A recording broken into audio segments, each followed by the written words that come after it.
Le 1er octobre 2025, une phrase a fissuré le protocole des Nations Unies. Dans la salle de marbre, l'ovation a duré quelques secondes, mais ses effets ont glissé ailleurs, vers des tableurs, des notations, des délais financiers et des mécanismes invisibles qui transforment une parole en signal de risque. Que signifie, pour le public et pour les marchés mondiaux, qu'Ibrahim Traoré affirme que l'Afrique ne doit rien et que seule la vérité constitue une dette légitime? À partir de cet instant, une bataille sans sirène s'est ouverte, où le langage diplomatique cède la place à la grammaire froide des chiffres. Ce récit promet une chose précise: expliquer comment une déclaration publique peut devenir un test économique mesurable, puis un enjeu politique durable. Il ne s'agit pas de juger un discours, mais de suivre ses effets concrets, ligne après ligne, sur des budgets, des taux et des décisions prises loin des caméras. Pour le public, l'enjeu est simple: comprendre ce qui se passe quand la parole quitte la scène symbolique pour entrer dans les circuits financiers. Pour les marchés, l'enjeu est plus froid: déterminer si un pays qui défie le langage habituel reste prévisible.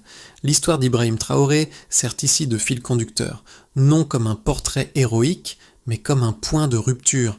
Une phrase peut-elle modifier le coût du crédit, retarder une aide, déplacer une notation? Et surtout, qui paie le prix de cette translation entre mots et chiffres? Siaswast. Ce qui est en jeu dépasse un pays et un homme. Il s'agit de savoir si, dans l'ordre mondial actuel, la dignité peut s'exprimer sans être immédiatement convertie en risque comptable. 3 jours après le discours, un signal chiffré a changé la lecture de l'événement. En moins de 24 heures, la vidéo a dépassé 200 millions de vues et cette vitesse a déclenché une réunion d'urgence à Washington, présentée comme une simple revue technique. Ce décalage entre applaudissements publics et réactions administratives a révélé la mécanique centrale. La parole circulait plus vite que les procédures, obligeant les institutions à répondre par des indicateurs plutôt que par des déclarations. À New York, la scène avait semblé purement symbolique. À Ouagadougou, elle s'est transformée en onde sociale. Les téléphones rediffusaient la phrase, les murs vibraient de chants, et l'image d'Ibrahim Traoré s'est installée comme un marqueur de dignité. En parallèle, un autre récit prenait forme, silencieux, fait de courriels, de tableaux de risque et de délais soudains rallongés. Ce contraste n'était pas accidentel, il constituait le cœur du rapport de force. Le langage employé à Washington était neutre, presque anodin.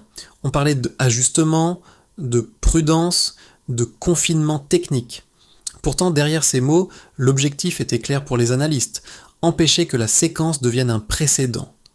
La crainte n'était pas économique au sens strict, mais narrative. Si un pays pouvait s'exprimer ainsi sans coût immédiat, l'architecture de la discipline financière perdait une partie de son autorité. À Ouagadougou, les conseillers du pouvoir ont perçu les premiers signes de refroidissement diplomatique, des appels restés sans réponse, des révisions d'aide étaient reportées. Personne ne parlait de sanctions, mais chacun reconnaissait le langage familier d'une pression graduelle. Ibrahim Traoré, observant ces indices, comprenait que l'épisode ne se jouerait plus sur les estrades, mais dans des fichiers où chaque colonne traduisait un choix politique déguisé en calcul.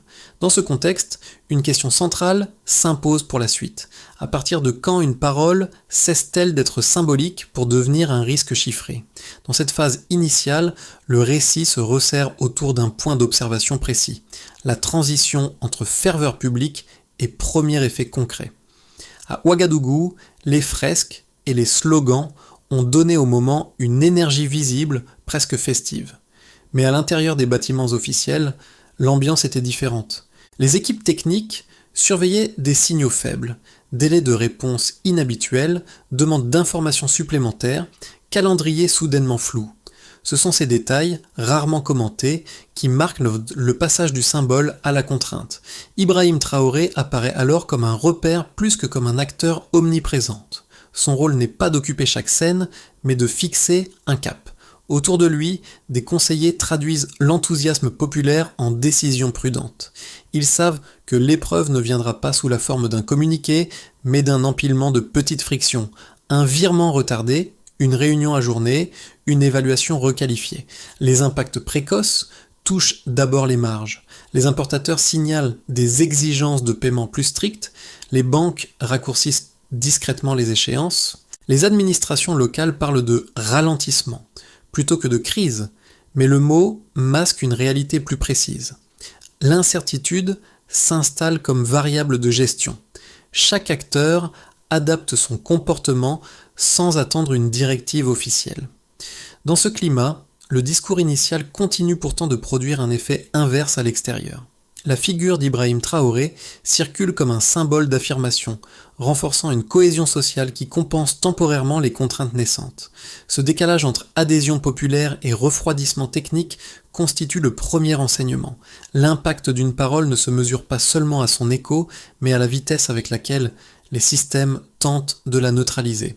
C'est à ce point précis que la question du fond, celle du « et alors ?», devient tangible.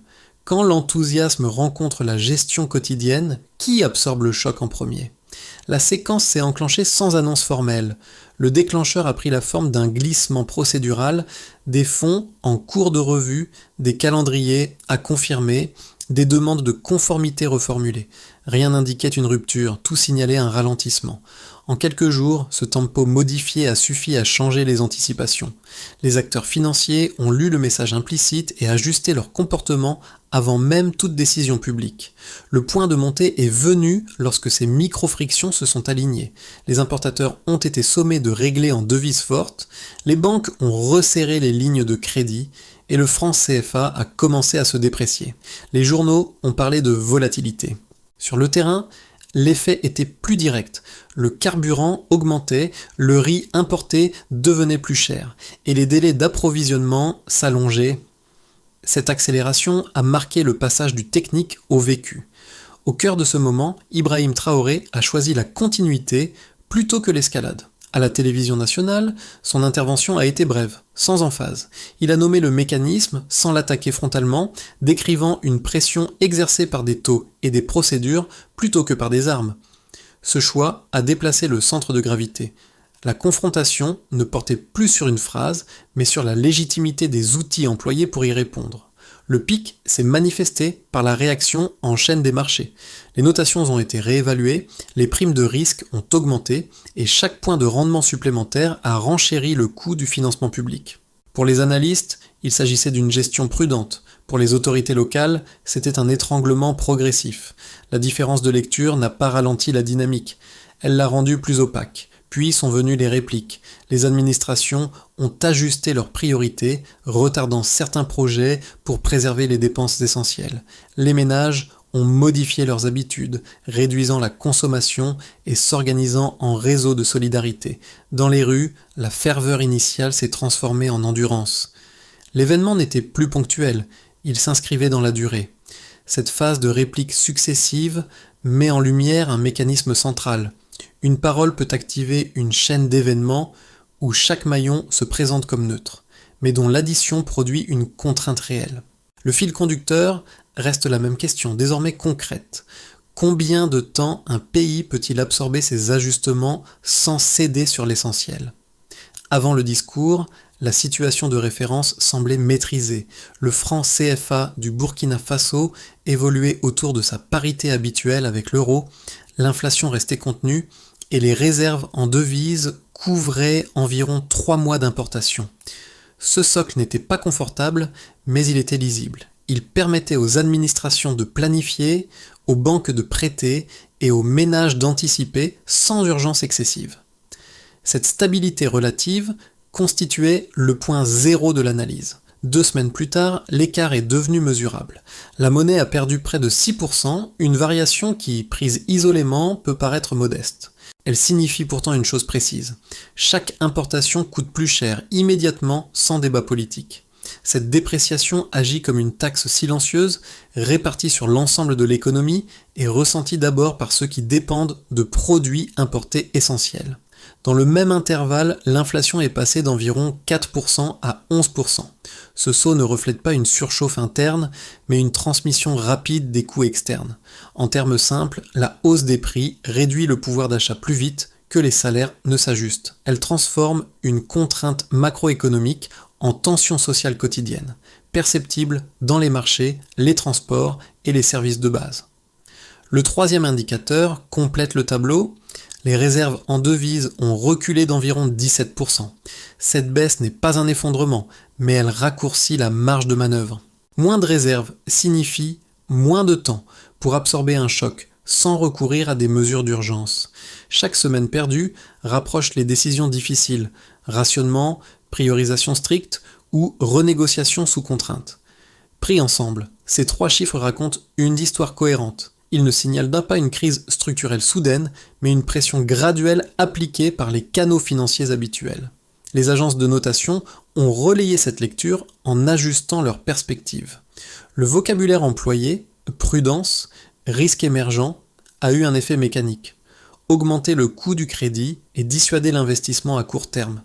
La perception devient alors performative. Elle crée la réalité qu'elle prétend seulement décrire. Dans ce contexte, Ibrahim Traoré a intégré les données à son discours public. Il n'a pas nié les chiffres. Il a contesté leur interprétation exclusive, en rappelant que chaque pourcentage représente des écoles, des hôpitaux ou des délais de paiement. Il a déplacé le débat du terrain technique vers celui de la responsabilité politique. Cette stratégie ne supprime pas la contrainte, mais elle en révèle la nature. L'enseignement de cette séquence est précis. La transition du point de départ vers l'écart mesurable montre comment une parole peut être traduite en variable mesurable, puis en coût diffus. Les chiffres ne mentent pas, mais ils ne parlent jamais seuls. La question qui s'impose désormais est simple et lourde. À partir de quel seuil ces écarts cessent-ils d'être absorbables et deviennent-ils irréversibles ? Du point de vue des institutions financières et de nombreux analystes internationaux, la réaction observée n'a rien d'exceptionnel.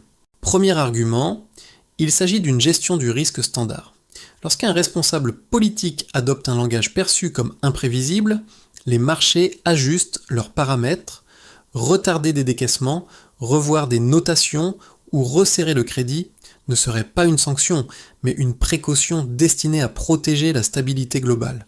Dans cette lecture, le système ne punit pas une parole, il anticipe une incertitude. Deuxième argument, la discipline financière serait neutre.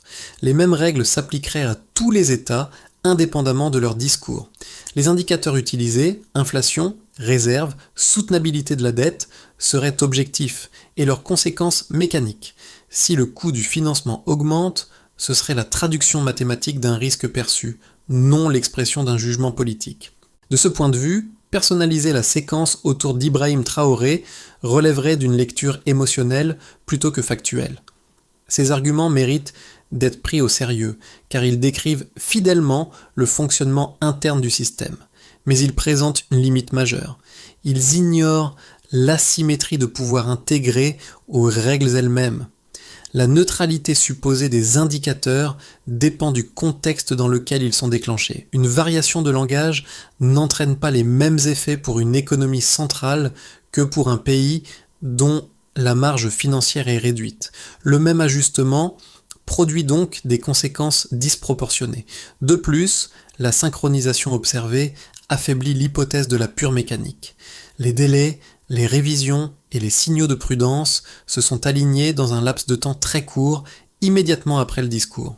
Cette rapidité suggère une réaction coordonnée à un événement précis, non une simple évolution graduelle des fondamentaux.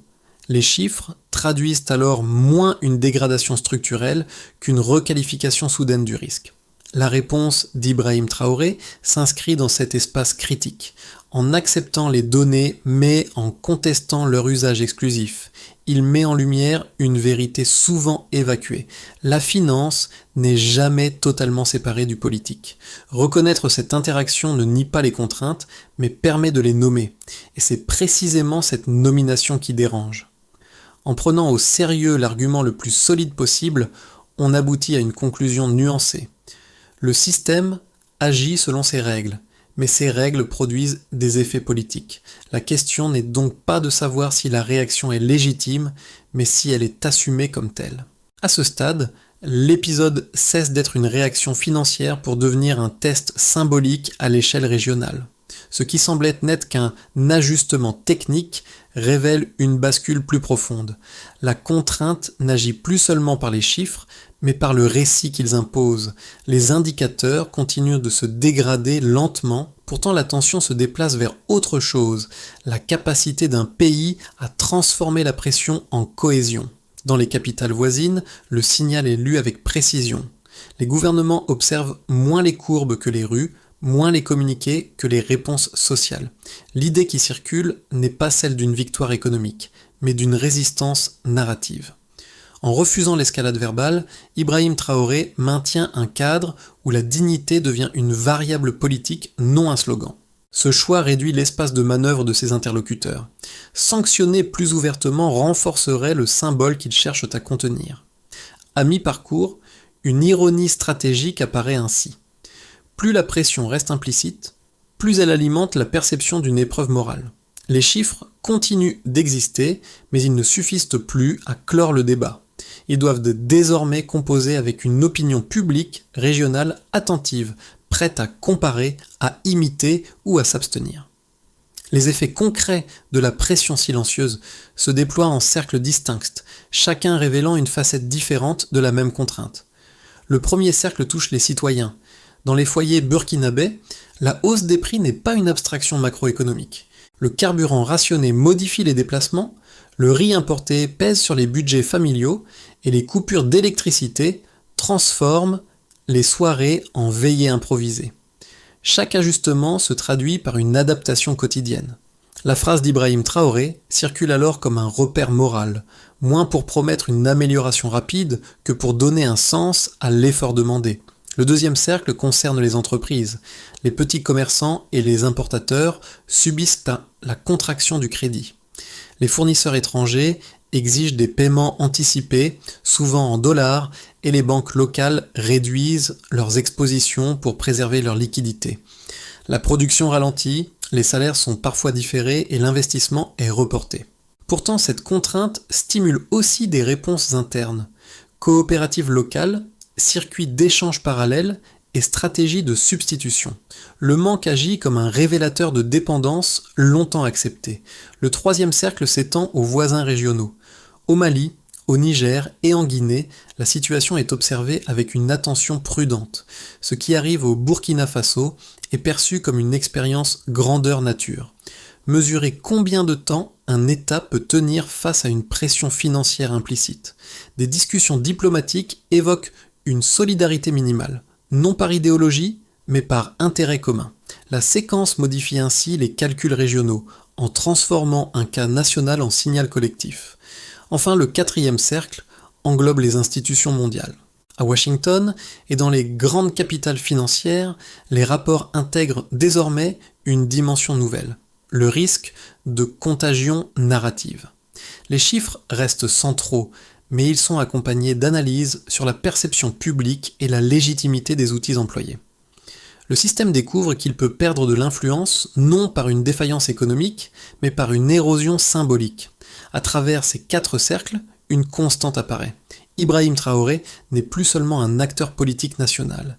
Il devient un point de référence dans une discussion plus large sur le coût réel de la souveraineté. Les conséquences ne sont pas uniformes, mais elles convergent vers une même interrogation. Lorsque la pression financière produit de la cohésion plutôt que de la soumission, que reste-t-il comme levier ? Les trajectoires possibles à moyen terme se dessinent autour de 3 scénarios distincts, chacun révélant une logique différente de sortie ou d'enlisement. Le scénario de base est celui d'un équilibre sous contrainte. Les autorités parviennent à stabiliser les indicateurs les plus visibles grâce à des ajustements internes et à un soutien régional limité. La monnaie retrouve une partie de sa valeur initiale, l'inflation ralentit sans revenir au niveau d'avant-crise, et les décaissements reprennent progressivement sous des conditions assouplies. Ce chemin n'offre ni victoire symbolique, ni capitulation claire. Il prolonge la fatigue, mais évite l'effondrement. Le scénario optimiste repose sur une coordination régionale plus assumée. Des mécanismes de soutien mutuel réduisent la dépendance immédiate aux flux extérieurs, tandis que des investissements ciblés privilégient l'énergie, l'agriculture et les services essentiels. Les marchés, après une phase d'ajustement, intègre cette nouvelle donne comme un risque gérable plutôt qu'une anomalie. La croissance repart modestement, mais surtout, le capital symbolique s'accroît. Dans ce cadre, Ibrahim Traoré apparaît moins comme un défi que comme un catalyseur d'initiatives collectives, transformant une séquence défensive en stratégie proactive. Le scénario pessimiste est celui de l'étouffement prolongé. Les pressions implicites persistent, les investissements se tarissent et les réserves continuent de s'éroder. Les services publics sont contraints à des arbitrages plus sévères et l'inflation franchit des seuils socialement sensibles. La cohésion initiale s'effrite sous le poids du quotidien. Même dans cette hypothèse toutefois, un élément demeure. La légitimité morale du discours initial ne disparaît pas, mais elle se paie d'un coût humain plus élevé. Ces trois scénarios partagent un point commun. Aucun ne se joue uniquement sur des chiffres. Les décisions à venir dépendront autant de la perception, de la confiance et des récits dominants que des indicateurs bruts. La recommandation de méthode est simple. Distinguer ce qui relève de la contrainte immédiate de ce qui construit une trajectoire durable. Sans assigner de probabilité, l'enjeu est d'éviter que la gestion du court terme n'hypothèque le sens du long terme. À ce stade, l'histoire cesse d'être lointaine et abstraite pour rejoindre l'expérience de groupes précis. Pour les ménages urbains, la contrainte se traduit par des arbitrages constants. Réduire les déplacements, différer des soins, privilégier l'entraide familiale deviennent des gestes ordinaires. Le langage des indicateurs est absent, mais ses effets structurent les décisions quotidiennes. La pression n'est pas vécue comme une crise soudaine, plutôt comme une fatigue qui s'installe. Pour les travailleurs et les indépendants, l'incertitude pèse sur la planification.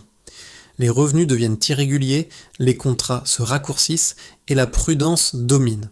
Beaucoup adaptent leurs activités, diversifient leurs sources ou rejoignent des réseaux informels. Cette plasticité sociale amortit le choc, mais elle a un coût. Moins d'investissement, moins de visibilité, plus de vulnérabilité à long terme. Les jeunes, eux, lisent la séquence à travers un prisme différent. Ils comparent, commentent et projettent. Les réseaux sociaux servent de chambre d'écho et d'atelier d'interprétation. L'épisode devient une leçon sur la relation entre parole publique et conséquences réelles. Il nourrit des aspirations d'autonomie, mais aussi des interrogations sur les sacrifices exigés. La dignité est valorisée, mais elle est confrontée à des contraintes très concrètes.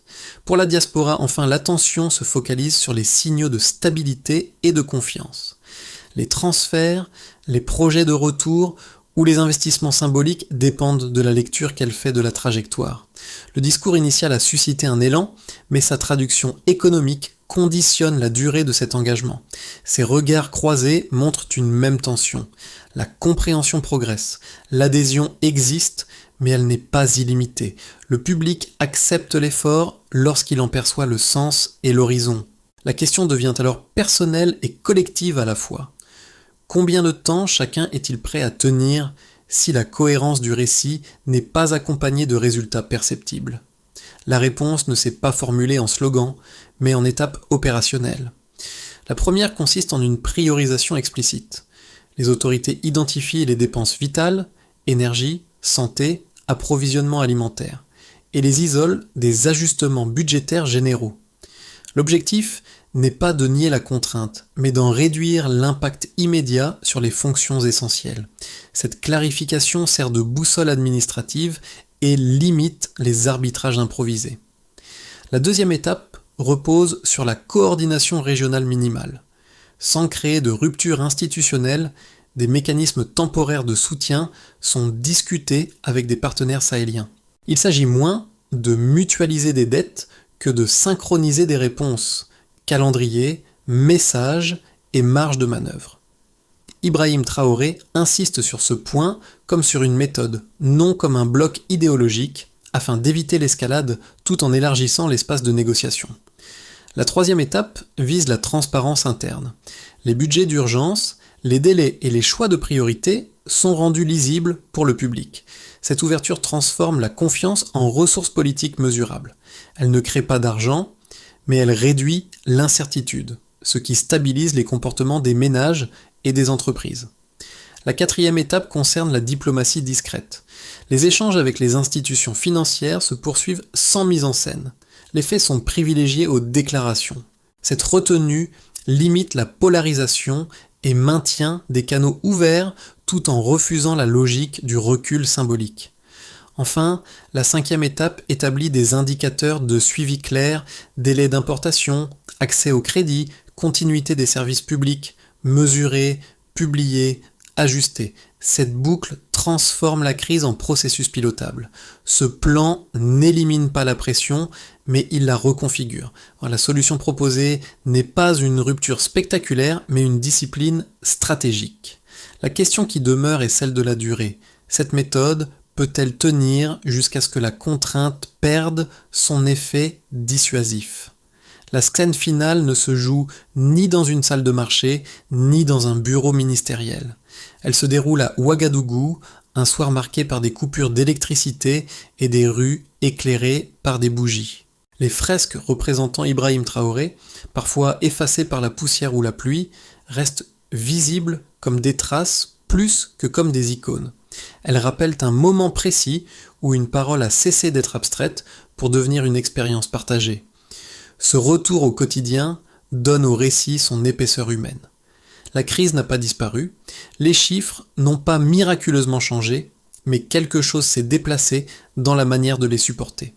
La dignité, souvent invoquée comme principe, devient une pratique répétée, attendre, partager, ajuster sans renoncer.